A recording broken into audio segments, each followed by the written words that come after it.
સીધી વાત સંતોએ આપણને સરસ એવા ઈશારાની અંદર એમણે એક સહેજ વાતમાં સમજાવી દીધું. તમે ભજન કરો ને નર નાર માથે જમનો માર. નર નાર એટલે હા પત્ની એકલા ભજન કરે ને પતિ ના કરે તોય ઉપાધિ પૂનમમાં. આ ભક્તિ સજોડની છે. કેવી છે? સજોડની છે. એટલે કહ્યું નર નારીનું એક મતું તો અમરાપુરમાં થતું. નર નારીનું એક મતું તો અમરાપુરમાં થતું. પતિ પત્નીના વચ્ચે શિયાળ તોણે શ્યામ ભણી, કૂતરું તોણે ગોમ ભણી. એ ભક્તિમાં ક્યારે બરકત આવતી? બેના વિચારો એક ચાલતા હોવા જોઈએ, બેના માર્ગ પણ એક હોવા જોઈએ, બીજાની સહમતિ પણ એક હોવી જોઈએ. બેના સાથ અને સહકાર વગર આ ભક્તિ થઈ શકતી નથી. આ બધા વાતો કરે કે ભાઈ હા શક્તિ વગર ભક્તિ ના થાય. શાના વગર? શક્તિ વગર ભક્તિ ના થાય. વાત બહુ સાચી, પણ એ શક્તિ કઈ? એ શક્તિ કઈ? તો પત્ની વગર પુરુષ અધૂરો છે અને પુરુષ વગર સ્ત્રી પણ અધૂરી છે. એને અધૂરી છે. સતી અનસુયા ભક્તિ કરતી હતી ખરી પૂનમમાં. સતી અનસુયા ભક્તિ કરતી હતી ખરી. એ ભક્તિ કરતી હતી. એક દિવસ બહાર ગામ ગઈ. એક દિવસ બહાર ગામ ગઈ. ગંગા નદીના કિનારે છાપરું બાંધીને રહેતી હતી. એ બે બોનો હતી. એક બોન પેલા કિનારે રે, એક બોન આ કિનારે. આ સતી અંશુએ જ્યારે ભક્તિ કરતી ને એનું ઘર છાપરું જ્યારે લાગ્યું ત્યારે એને બોને આ કિનારે રહે જોયું મારું બોનનું છાપરું લાગે. તે ઓણે આપા રહે પાણી રેડી અને પેલપા છાપરું ઓલઈ. પૂનમ અંશુયા જ્યારે ઘેર આવીને જોયું તા તો છાપરું હરગેલું પણ પાણી ભીજાઈ ગયેલું એટલે ઓલવાઈ ગયેલું. એટલે આજુબાજુ વાળાએ કહ્યું ભાઈ આ તારું છાપરું લાગ્યું તું ને તારે બોને પેલી કોરા રહે પાણી રેડ્યું અને આ કોરા ઓલવાયું. એવું છે તાકા? વાંટો માર્યો, બોનની મુલાકાત કરી, ત્યાં આપા પાણી રેડીને પેલપા ઓલવ્યું. એનું કારણ શું?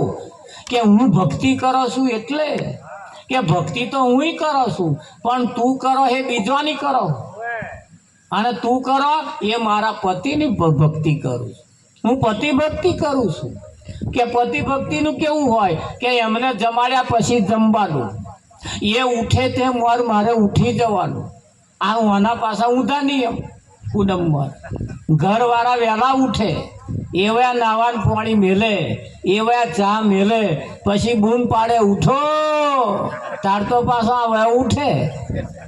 આ ભક્તિ કરે વિઠ્ઠલ મહારાજ ગમે તેવો દીવો કરે, અગરબત્તી કરે, જાત્રા કરે, આમાં બરકત ના આવે. નિયમ પતિવ્રતા નિયમ જે લાગતા હોય એ પ્રતિવ્રતા નિયમ લાગે. એટલે એમણે એને બોનને શીખવાડ્યું ભાઈ હું પતિ ભક્તા હું, હમણે પાછો લગ્ન નહીં કરેલો. અંશુયા લગ્ન નહીં કરેલું, ભક્તિ કરે પણ લગ્ન નહીં કરેલું. એટલે પતિ ભક્તિ કરવા મારે શું કરવું પડે કે કોને કહ્યું સૌ પ્રથમ તો તારે પેલા લગ્ન કરવા. કે એવું છે તાકા? એટલે મને લગ્ન કર્યો તારા આકાશવાણી થઈ અંશુયા તારા પતિનું આટલા દિવસમાં મોત છે. ઓ તારી ભરતમાં મહાપુરાણ એક તો રસ્તો બદલ્યો, લગ્ન કર્યું તારા આકાશવાણી થઈ. અને એવું કહેવાય છે કંસુએ ભક્તિ કરવાનું ચાલુ કરી, 68 તીર્થની જાત્રાએ નીકળી, 4 ધામ બાકી રહ્યા મોત આવ્યું. એ 4 ધામ બાકી રહ્યા ચેદાર અંશુયાએ કહ્યું તું સૂર્ય એટલે જો છું તોનો તો ઉભો રહે. એવું કહેવાય છે, શાસ્ત્ર એની શાખ પૂરે છે. 6 મહિના સુધી સૂર્ય હાથમાં નહોતો. દેવતાઓ ગભરાઈ ગયા, બધાએ ગતિ વિધિ બધાય હલવાઈ ગયા. મહારો આ તો કોઈ મરે નહીં, ત્યાં કોઈ જન્મે નહીં, પેલો ઋતુચક્ર ચાલે નહીં, એટલે આ વધઘટ થાય નહીં.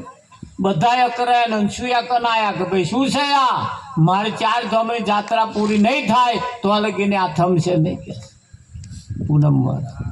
એવું કહેવાય છે બધા દેવતાઓએ આજીજી કરીને કહ્યું વૈશાખ તું આ સૂર્યને છોડ અને તારા પતિને અમે નહીં મરવા દઈએ, એનું આયુષ્ય વધારી આવ્યું. આવો આયુષ્ય વધારવા હતું મથે મહેનત કરે છે ખરો, પણ શોખ કઈ કેવી મહેનત કરે, પેપરે પાણી રેડવાનું, ધોં દોરા બાંધવાનું કે આયુષ વધે, આયુષ વધે, આયુષ વધે. વધ્યું એ કઈનું ઉપર ही દોરા બાંધવા વાળાનો તો એમના પતિ પડ્યા બિચારા છૂટવાની કોશિશ કરે છે, પણ છૂટતા નહીં.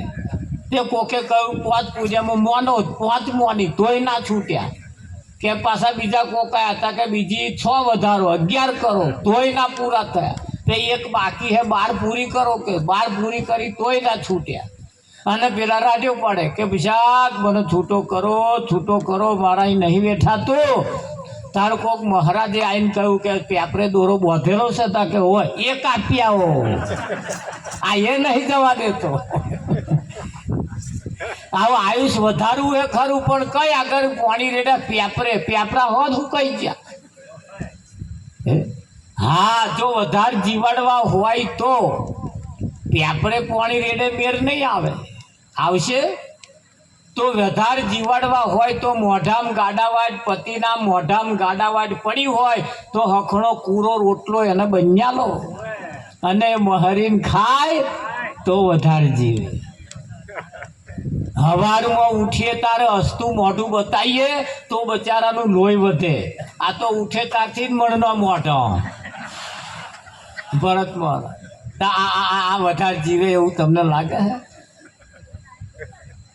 એટલે વધારે જીવાડવાની જે કોશિશ છે ખરી, પણ એની ચાલ ચલગત ઊંધી છે, એની રીત ઊંધી છે.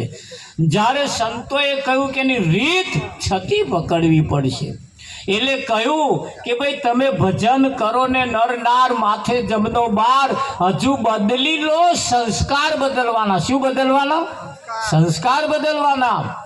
માના ઉદરમાં બાળક ગર્ભ ધારણ કરે ત્યારથી તેના સંસ્કાર ચાલુ થાય વિઠ્ઠલ મહારાજ, અને મરી જાય ને તો સુધી એના 16 પ્રકારના સંસ્કાર લાગે.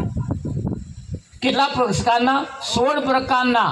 એ 16 પ્રકારમાં છેલ્લો સંસ્કાર એ અગ્નિ સંસ્કાર. પછી એનો કોઈ સંસ્કાર કરવાનો બાકી રહેતો નથી. આ સંસ્કાર બદલવાના છે. હવે નક્કી કરવું છે કૂતરા બલાડાના મોતે મરવું નથી. મરવું છે તો મોતને પણ ઉગારી લેવું છે, દુનિયા યાદ કરતી રહી જાય, ખરું કે નહીં? હા, એટલે સંસ્કાર બદલવાના છે. એટલે સંતોએ કહ્યું પોતાના પતિને સવારમાં ઉઠીને પગે લાગો તો એનું આયુષ્ય વધે. એને એમ થાય ઓહો મને પગે લાગે, થાય કે ના થાય? હા, એને હાશ થાય. પણ આ ટીવીના ટોપલા ફરી ગયા હોય એમ એમનો થોબરો ફરી જાય તે આયુષ્ય વધે એવું તમને લાગે પૂનમમાં? ના વધે. એના માટે સંતોએ કહ્યું એમના પગલે પગલે ચાલવું પડે, એમની મર્યાદાનું પાલન કરવું પડે. હા, એ રીત જે છે એ સતી ભક્તિ છે. કઈ છે? સતી ભક્તિ. એટલે નિરાંતની પ્રણાલિકાની અંદર તમે જુઓ પતિ પત્નીને સજોડમાં બોધ કરવામાં આવે.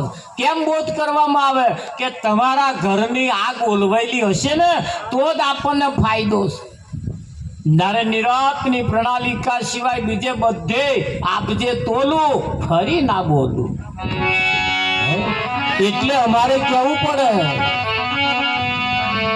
આ દુનિયા સમજે નહીં તો મારે શું કેવું આ દુનિયા સમજે નહીં તો મારે શું કહેવું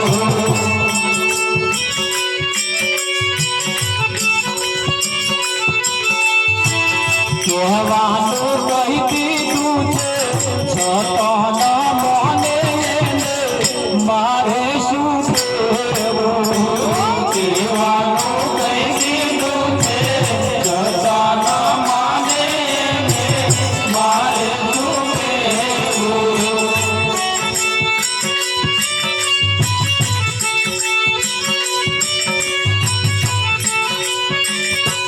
થોડા થોડા ફફડાવતા રહેજો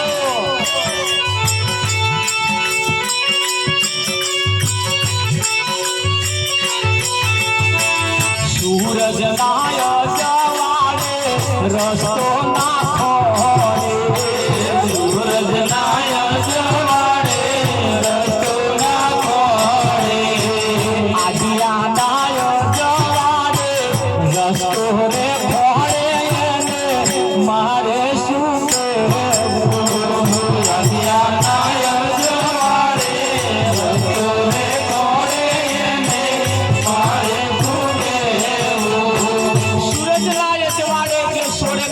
સૂરજ ઉગ્યો હોય એના જવાડે રસ્તો ના ખોળે અને રાતે પેલો આગિયો આવે ને પેલું લાલ જીવડું લાઈટ વાળું એના આપા આગિયો કે શું કે એ આમ લબક કરે તે આપા જવાનું એટલે આ ના લઈ જાય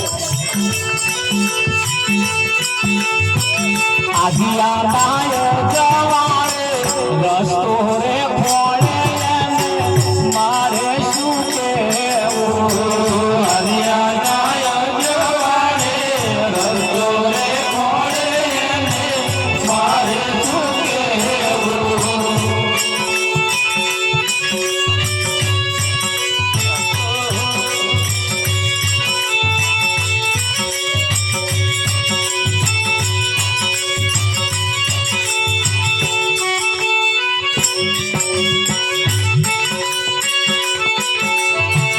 પથ્થરની મૂર્તિમાં ભગવાન મહાદેવ પથ્થરની મૂર્તિમાં ભગવાન માને બોલાવે કોઈ ના બોલે એને ભગવાન માને મારે શું કહેવું બોલાવે કોઈ ના બોલે એને ભગવાન માને મારે શું કહેવું મેવાને મીઠાઈ એને ધરાવે મેવાને મીઠાઈ એને ધરાવે પેડાનું ખોખું લાવે પેડાનું અને એની સામે આમ ધરીને શું કે આગો રહેજે આગો રહેજે આગો રહેજે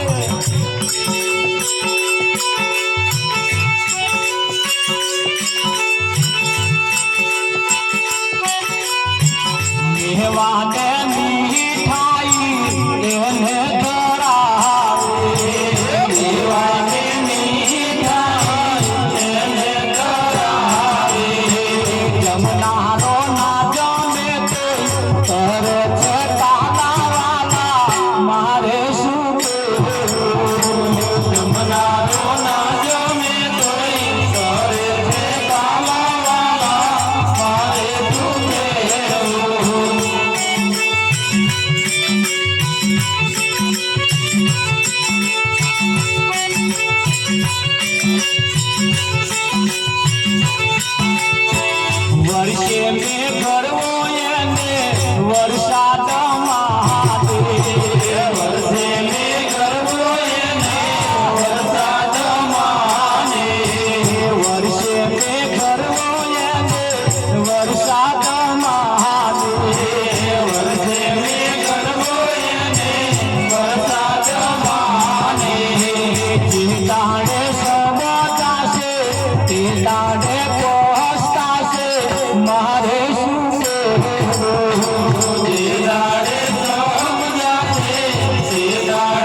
સમજે એમ મારે શું લેવા દેવાય ને મારે શું કહેવું ના સમજે એમ મારે શું લેવા દેવાય મારે શું કહેવું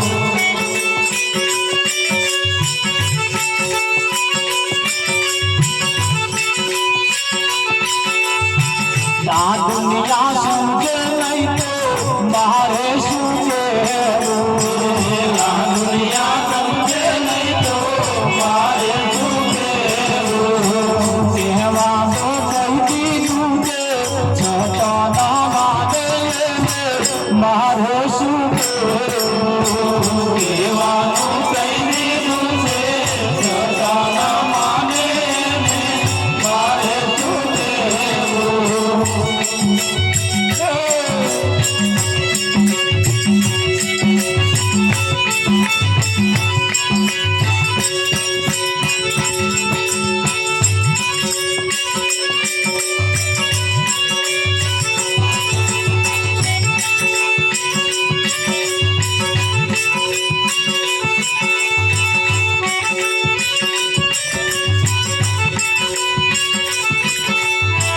આયા સંદેશો લઈને સંતોષો હાજી આયા સંદેશો લઈને સંતોષો હાજી કાઢ્યો અંદેશો પૌની રાતો રે ભાગી આયા સંતોષો હાજી કાઢ્યો અંદેશો પૌની રાતો રે ભાગી આયા સંતોષો હાજી